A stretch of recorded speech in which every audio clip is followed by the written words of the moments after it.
नमस्कार। प्रवास action news नाटक और आप सभी का स्वागत है। पाकिस्तान और अफगानिस्तान के बीच 2600 किलोमीटर लंबी सीमा पर चल रहा तनाव अब खुले सैन्य टकराव का रूप ले चुका है।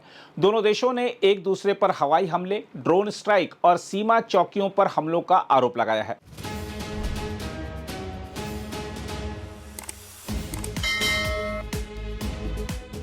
इस तेजी से बिगड़ती स्थिति के बीच अमेरिका के राष्ट्रपति डोनाल्ड ट्रंप ने पाकिस्तान की खुलकर प्रशंसा करते हुए उसके आत्मरक्षा के अधिकार का समर्थन किया है, जिससे क्षेत्रीय कूटनीति में नया मोड़ आ गया है। तनाव की ताजा कड़ी उस समय शुरू हुई जब पाकिस्तान ने ऑपरेशन गजब लिल हक के तहत काबुल, कंधार और पख्तिया सहित कई स्थानों पर हवाई और मिसाइल हमले किए। पाकिस्तान का दावा है कि इन हमलों में 274 तालिबान लड़ाके और अधिकारी मारे गए। दूसरी ओर अफगान पक्ष ने कहा कि उसने जवाबी कार्रवाई में 55 पाकिस्तानी सैनिकों को मार गिराया, जबकि पाकिस्तान ने अपने 12 सैनिकों के मारे जाने की पुष्टि की है। मीडिया रिपोर्टों में काबुल में हमलों के बाद कई स्थानों से काला धुआं उठते देखा गया और नागरिकों के हताहत होने की भी खबरें सामने आईं।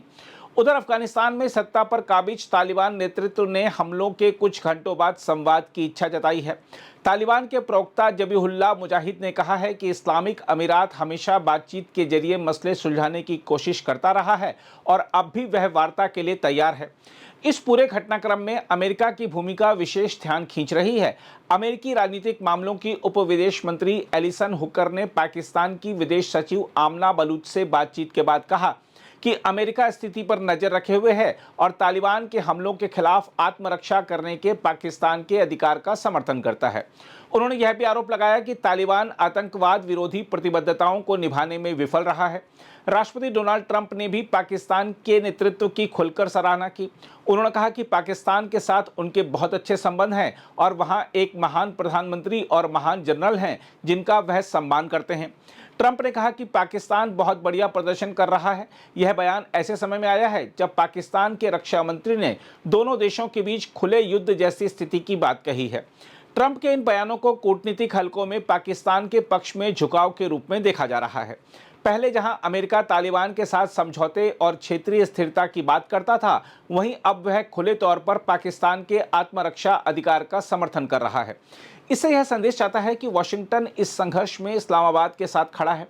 इससे अफगान तालिबान पर अंतर्राष्ट्रीय दबाव बढ़ सकता है और क्षेत्रीय शक्ति संतुलन पाकिस्तान के पक्ष में झुक सकता है।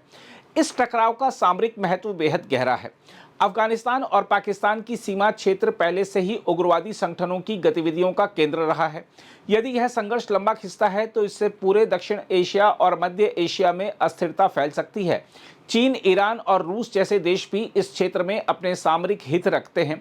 रूस ने सशस्त्र झड़पों में तेज वृद्धि पर चिंता जताते हुए दोनों देशों से वार्ता की अपील की है।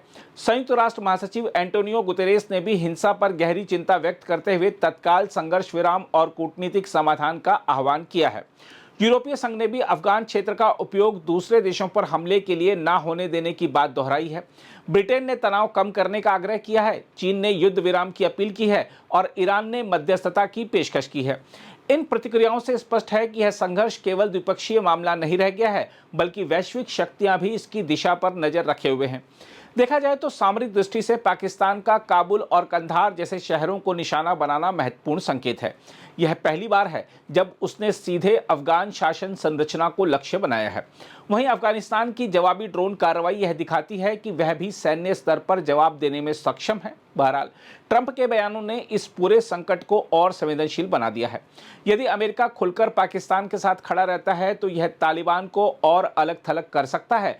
दूसरी ओर इससे क्षेत्रीय ध्रुवीकरण बढ़ सकता है और संघर्ष के और व्यापक होने का खतरा भी पैदा हो सकता है। फिलहाल स्थिति बेहद नाजुक है और संवाद ही एकमात्र रास्ता नजर आता है, लेकिन जमीनी हालात बताते हैं कि दोनों देशों के बीच अविश्वास की खाई काफी गहरी हो चुकी है। अगर आप भी लेना चाहते हैं देश दुनिया की तमाम जानकारी तो आज ही सब्सक्राइब करें हमारे चैनल को। साथ ही नीचे दिए बेल आइकन को जरूर दबाएं ताकि हर अपडेट आप तक पहुंच सके।